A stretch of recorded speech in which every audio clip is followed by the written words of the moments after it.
Hello everyone and welcome to Mighty Deeds, a live actual play of... Hello everyone and welcome to Mighty Deeds, a tale of high adventure. This is a Daggerheart actual play set in the world of Exandria. I am the game master for the session. My name is Glenn. Joining me around the table playing Calum, a ridgeborn dwarf, winged sentinel seraph, is Garrett. Hey. Eleanor, playing Eleanor, the wildborn halfling warden of the elements druid, is Kat. Hi. Playing Violet, a slyborn Qatari wayfinder ranger, is Lisa. May the force be with you. And playing the one and only Buck Hart, a highborn Dracona stalwart guardian, is ever reliable Michael. Now that's pod racing. Yes. There you go. There you go. So when we last left off, our heroes were at a pretty big decision point about whether they wanted to try to release this dragon or ambush this dragon, try to kill it in its sleep. And they hadn't quite decided what they want to do yet. But it sounded like you guys were leaning towards destroy the Kyber crystal, even though that is going to wake up the dragon. You know, this is Buck's quest, so... A couple of us need to go toward the dragon, and a couple of people go toward killing the crystal. I'm just saying, how fast can we do the crystal, because I can kill that thing. We ain't killing a dragon. We ain't probably standing a good fight against it either. Yeah, I punched him. I can beat your shield if you won't try it. But can you Draconic? Yes. I still think probably our best chance of helping you out that's destroying the... You can talk the dragons, but your thing, so I'll follow your lead in whatever you want to do. Yeah. I kind of like Lisa's idea, but it has to be like a quick destruction of the crystal if I think it's going to work that way. And then like two of us can head that way. Vi's got really big damage from her sword, and I can beat her shield and go unstoppable. So I can take a lot of the damage that comes her way if the dragon decides to fight, which it will. But once we destroy the crystal, it might... I could keep talking to it, and once it destroys the crystal, we can probably convince it, look, we're not your enemy right now. We're trying to help you. Please stop fighting. Are you going to send Eleanor to destroy the crystal, and you're closer to the dragon with Vi? I'm thinking Eleanor and Caleb are going to try to destroy the crystal, while Vi and I go. That's my thought. That's what I was thinking too. Okay. We try to run interference, destruction. Okay. So I would suggest I'm a neutral arbiter. I'm a neutral arbiter, but I would suggest that between Caleb and Eleanor, one of you guys spend 3 hope on a team up so that you guys can do an ungodly amount of damage to the Kyber crystal in the first round. I don't know if either of you guys has the hope to spend. Yep, I got the hope to spend if we can figure out.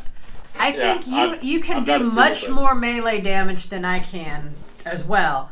Yeah, I mean, I'll try. But you get to add your damage. Maybe you could like channel chaos into his fists. Oh, I like that. I like that. But how would I still get to roll the? Yeah. Okay. You would do unleash chaos. He would do his attack, and we just describe it as you're channeling raw chaos into his fists, and then he hauls off and punches. I like that. Okay. Let's do that. So you spend the 3 hope. Then both of you would roll the attack. One of us spends 3 hope. Is that correct? Yeah. I got it.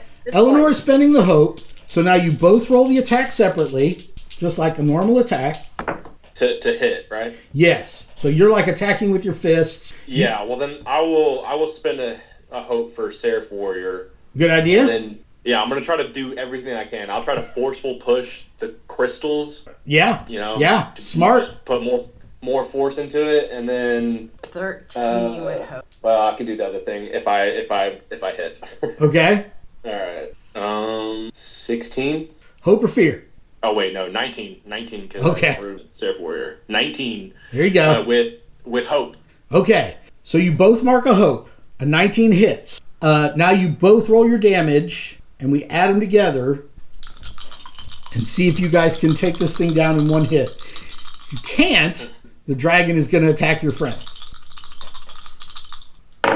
I'll do whatever we can. Okay. Do it again. Spin the hope for how many hope do you have? Me? I was just wondering if you could do it again. The same thing. Do it over. Yeah, I could do it. Yeah, I could do it over again because I still have the hope. I do. Yeah, true. All right, let's see. All right, my damage was 37. Holy shit! Oh my gosh! You spent all your... Yes. Yeah, all your points? Okay. Well, I needed to, right? Yeah. That's pretty impressive. I rolled 2 13s and an 11. Damn. Like Family Feud. You got more than half. Now he just needs to bring it home. 34. Oh my God. Okay. You guys, you channel all this chaos into his gloves. And his gloves look like the Infinity Gauntlets. They're like just glowing with multicolored energy and stuff. And he rears back and he delivers this titanic blow. And the kyber crystal is just reduced to dust. It's just reduced to sand, purple sand. We make a crater in the ground. By this hit, the dragon's head whips up and it turns and it looks at Buck and it looks at Vi and it looks at Elton, and for a moment its eyes have this weird purple glow, and then the purple glow clears and it's kind of shaking its head and it's looking around the room and it's looking at you, Buck. Without sword in hands, up. Old dragon, we tried to save you. Are you back to your senses? Back to my senses. Yes. How long has the nightmare been? I do not know, dragon. I do not know. Okay. Good answer.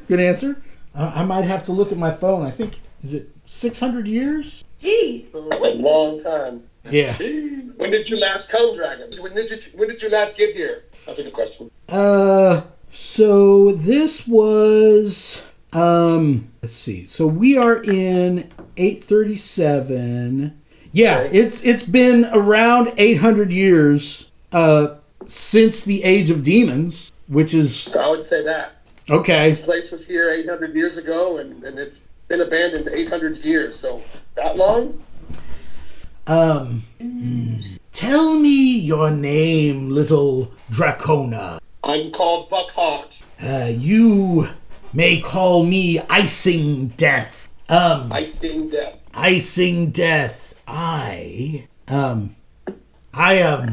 will make you an offer. If you can open the hangar doors above me, I will not harm you or your companion.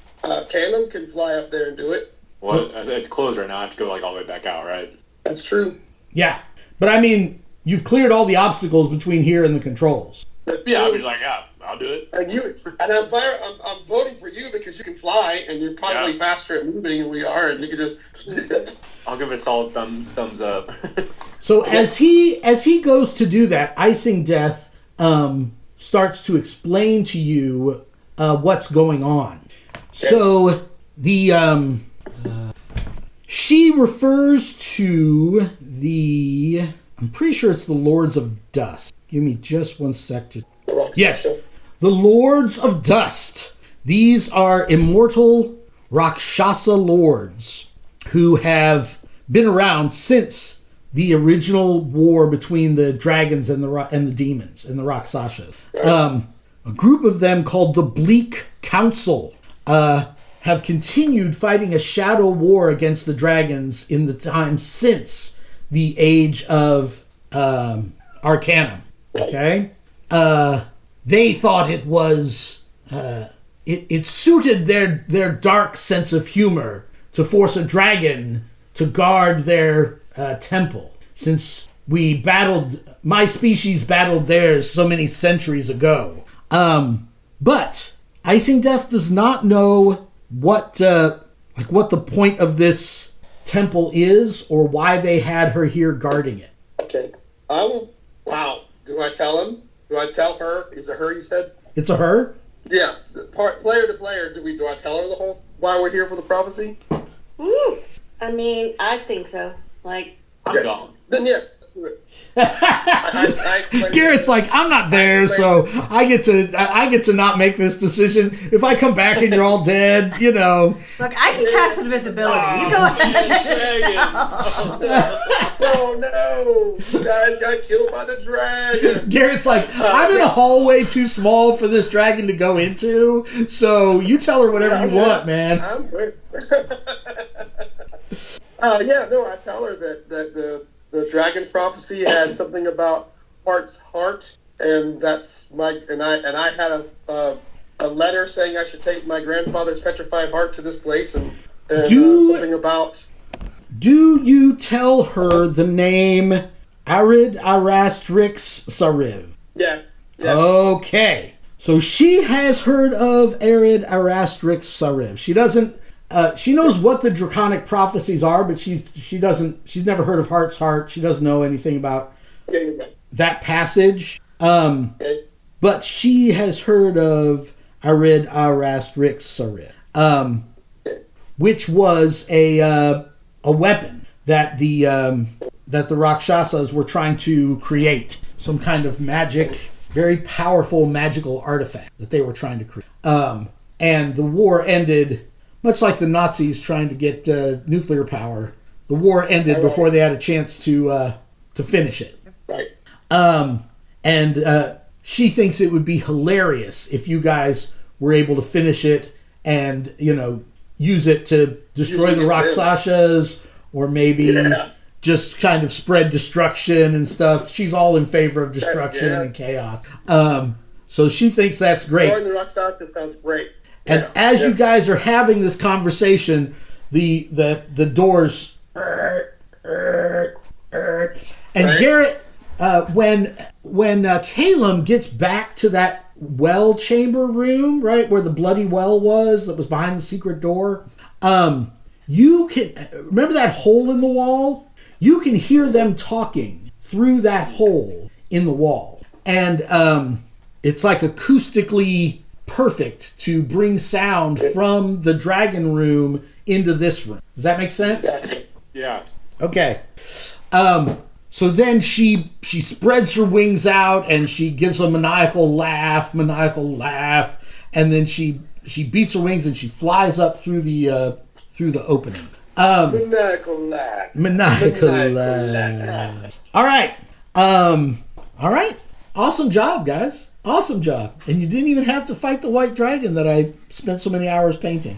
I mean, I'm sure you'll find another use for it. So, first of all, I'm visualizing Han and Chewbacca going down the hallway that dead ends into the stormtroopers. The whole room. Like, as we're trying to go in, get in front of this dragon as a distraction. But the second thing was, I was really thinking about if we were trying to distract the dragon without attacking it, of using my boost to boost off of you and go up and boop it on the nose. And just... Okay. I'm just sitting here thinking we have now unleashed a massive dire wolf and a dragon on the area. Yeah. It's definitely true. I think what's going to happen with icing death in the remainder of the campaign. It's a good question. She's a major player in this area. I've never heard of icing death. I have no idea what you're talking about. Icing what? She's a tier 3 solo. She's no joke. I also feel like we should, after the dire wolf and a dragon, we should level up. Oh well, yeah. I understand why you might feel that way, but you just leveled up. Like, Garrett hasn't even picked his ability from this most recent level up. I thought I'd take a picture of it. Yeah, I did. Oh, I need to print you out one. I printed out everybody new cards for everything. All right. So everybody has a chance to kind of settle their guts a little bit, kind of catch their breath, and Are we doing a long rest or just a short long rest? or short? I think long. I'm good for. We can do a long one if you guys need it. No, I can do. It's 1d4 plus 1. We can clear. 1d4 plus 2. Oh, okay. Because you are tier 2. And I can prepare. Right? That is correct. And I gain a D. One thing. 2 things. 2 things. Right. You can clear a D4 plus 2 of armor, or D4 plus 2 hit points, or D4 plus 2 stress. 2 of those. Yep. I get a D4 of fear. I only rolled a 1. I still haven't used my unstoppable either. All right. That dragon fight you would. I would if we would have had to fight a dragon, that would have been unstoppable. Yes, that's the only way I think we would have won. I could have lived. Oh yeah. Not that we would have won. It's the only way I could have lived longer. Yeah. I think you could have taken her. You would have been fine. All right. Do you guys? I assume you guys are going to go check out this hallway that leads out of here? Oh, Is yeah. that the only place we can go? Is there any secret doors right here or anything? Oh, is there any dragon treasure? There is no dragon treasure. It was just like a prisoner here. Yeah, it's been locked down. Yeah, kind of Any scales? Any scales? Sure. Yeah. Ooh, I could build some. You want to pick up a couple dozen white dragon scales? Yeah. Yeah. I mean, they're kind of dried out. You know, they're not like, you know, they're not premium armor making kind of material. You know, now if you had killed him, and take, you know, that would have been different. Yeah, that's right. All right, you guys. Yeah, there's no other secret doors or anything. You find the little acoustic tunnel, but that's about it. Lots of dragon poop, lots of bones of caribou and woolly mammoths and stuff like that. Gotcha. How'd they get down here? Oh, the demons. Gotcha. Okay, so you guys go up to the door. Yes. Yes. Fuck. Edit that out. Fudge. I don't think I've ever heard that. Rewind. Very, very important thing I left out. We're gonna have to use our imaginations, guys. This is I was off for Christmas and I forgot how to Daggerheart. Remember when you first came into the room and Caleb saw the kyber crystal and the exit? Yes. So there was a door there, okay?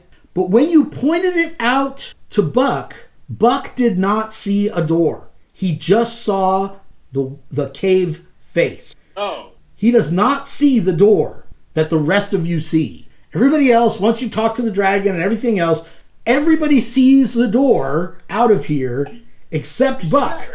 And even when you guys point right to it, like in that Viva La Dirt League skit, you're like, it's right there, the door. You literally only see a rock wall like the whole rest of the cave. Okay. And if the dragon overheard you talking about it, the dragon couldn't see the door either. Unbelievable. You and Icing Death. So when I say there were no secret doors in this room, there's one obvious secret door, secretly obvious and obviously secret, because everybody sees it but you. Maybe dragons can't see it. What would happen if somebody opened the... You don't know until now, because you guys were busy dealing with the dragon. Okay. What would happen if someone opened the door? I'm going to go over and open the door. Yeah. Okay. When you open the door... It's right here. Right. This door. Once you open the door, he sees the opening in the cave face. There's no problem then. Okay. Okay. But 15 demons swarm out. No demons swarm out. You see a long hallway. At the other end of the hallway, you see large double door. I showed you guys my secret door last time, right? With the nifty. Very cool. Okay. Yeah. So that I'll use that here. There's a hole in the ceiling about right here. Garrett, Caleb has been in this hallway before. This is the hallway below the blood pit in the blood pit room. Remember, you flew down here. Yeah. You saw these doors. You flew down here, and I think I said you saw the back of a secret door. Yeah, I think we figured out that was leading to the dragon. If I remember correctly. And so you came back up. So you guys have come full circle. You have explored Everything. Parts of the dungeon you didn't necessarily have to, but you guys were like, let's go back and go down the other stairway. I was like, okay, but now you're here. What do you guys do? Okay, and I guess we go into the hallway and continue down it. Did we? Yeah. Shards that crystal destroyed. They're not. Yes, you can have a pocket full of crystal of kyber crystal Make it a shards. lightsaber. I know you guys really want to make lightsabers, but that's not this campaign. That's a different kyber crystal.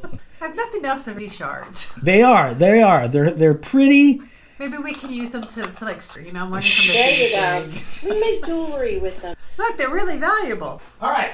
So when you get to is Caleb flying or walking? Does he just like fly everywhere like a little fairy? No, I'm walking. Okay, you get to about here. Give me a instinct reaction roll. Just him. Or 18. 18. Right before you step on a pressure plate. We're gonna actually do a flashback to when you were a little dwarfling and your dad was, teaching you how to survive in the underworld, right? And you stepped on this trap and you fall in and blah blah blah, and he's like, "Why do we fall down, son? So we can get back up again." And he pulls you up out of the thing and all this stuff. We have this whole flashback, and then it flashes to now, and your dwarven boot is about to come down on the pressure plate, and you spot it. You're like, "Wait a minute!" And your hands come out like this, and you stop everybody. I learned about this. And you are able to see there is a trap in this passageway because you can go around it. There's a pressure plate right here. Oh, there's a pressure plate. All right. You guys go around? Yes. I'm gonna say, Caleb, can you take Elton over? You pick him up and take him over. Yeah, he's light enough. I feel like I can fly with him over the pressure plates. I just don't want to risk Elton. His poor little paw stepping on the pressure plate. Poor Elton. Yeah, he can't get hurt. No, we're not having that. No animal. That's gotta be one of the story arcs. You gotta steal Elton. You gotta steal Elton. You gotta go Steal him? Yeah. They kidnapped Elton. Yeah, if they kidnapped Elton, that would be like, okay, no, this is our mission. Nothing else matters now. Okay. You guys get down to here. You get down to this door. You open this door, and this chamber is much, much larger. Wow. Sorry, let me turn to the relevant page in the Eyes of the Lich Queen. All right. So this large room, the walls are inset with all of these carvings. Not hieroglyphs, but literally like bas relief, like fresco, right? And as you come into the room, you can see that the basically there's two huge frescoes on this wall, and there's two huge frescoes on this wall. Okay. The rest of them have a lot of the same stuff you've seen. The Rakshasas battling dragons, different Rakshasa nobles, and all this kind of stuff. But there seem to be 4 notable, very detailed, very large frescoes in this room. Okay? They're like statues, right? Say what? They're like statues, right? No, they're like carvings on the wall. Painting. Aren't they more like paintings?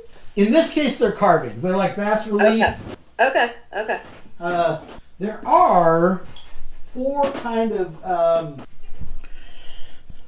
large kind of sarcophagi-like things in the 4 corners of the room. Since you asked, Michael. Since you asked. Are they large sarcophagi? They are large sarcophagi for like a large guy. But the 4 frescoes at the center of each fresco is your granddad's heart. Okay? Oh, whoa. The Arid Arastrix Sariv, right? The first I pulled out the wrong thing. Oh, I wonder where he's going with this. I have a thought. Maybe I'm being too Baldur's Gate-y in my head, though. Baldur's Gate-y. There's no such thing as being too Baldur's Gate-y. Okay, so there's an altar here, right? Okay, so the first fresco, you can see this like frozen temple, and you can see underneath it there's like volcanic passages, and you see that altar in this fresco, and there's a bunch of Rakshasas like holding the heart over this altar, right? Okay. The second one is a glowing sarcophagus beneath a haunted island. Oh, Lord. You see like this sarcophagus, and it's giving off radiant light, and there's those same 4 Rakshasas, and then in the background you see like this island with all these graves and ghosts and stuff on it. The third one is a reflecting pool atop a tower wreathed in lightning. So it shows this tower that reaches up like into the clouds. You don't even see the ground. And you see lightning all between the clouds and all around the tower. And at the very tippity top of the tower, these guys are anointing it in a reflecting pool. And the final one is this thing, my lovely pool of blood. That's cool. Mm-hmm. Yes, thank you. And it is in a dragon's graveyard. And there's like a giant dragon skull, and this pool is set up underneath it, and they are anointing the heart in there. So, Michael, you feel... Did the rest of us have words? No. Michael, you feel sort of like your grandfather's heart is set on vibrate, and you just got a voicemail. Like there's just this, there's sort of, it's like tingling in your pocket a little bit. Yeah. As if calling to you. What do you do? Well, we're definitely in Fresco 1. Like the frozen landscape with the lava passages underground, and they're standing over this altar with the heart. You notice as you look up, you're underground in a big rock. Wasn't it? Like I was thinking we were in the second. No, we're in the first one. What's the second one? The second one has something about haunted. A haunted island, a glowing sarcophagus beneath a haunted island. Okay. I'm just going to go ahead and sideways. Michael, as you look up at the altar, you notice there's like a decanter or some kind of vessel on one side of the altar up there. What do you do? Okay. Are we thinking we need to activate all 4 of these? I mean, that was one thought I had. Or you go to, or it's maybe a journey, like it's longer to do this hard thing that you thought. Maybe we have to do the first one, then go to the second one, third, and fourth. Well, I think if we think we're in the first one, like we've got to do whatever that is anyway. And so whatever happens after that may inform whether we have to do any of the others. Does that make sense? I mean, yeah. Yeah. As you guys are talking about it, you hear the sound of cracking stone. Oh, Lord. Oh, gosh. The 4 sarcophagi all break open at the same time. Yep.